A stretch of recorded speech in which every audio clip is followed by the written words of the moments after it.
What's the meaning of convincing?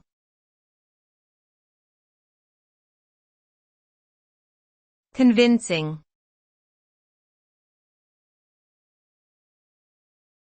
Convincing.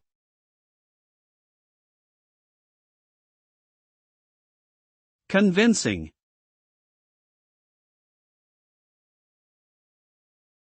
Convincing.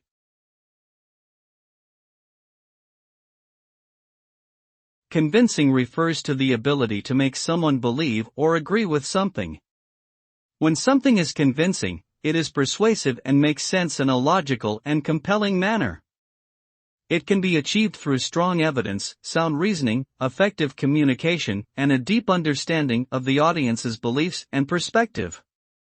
A convincing result can lead to changed attitudes, behaviors, or decisions, and can have a significant impact on individual or collective outcomes.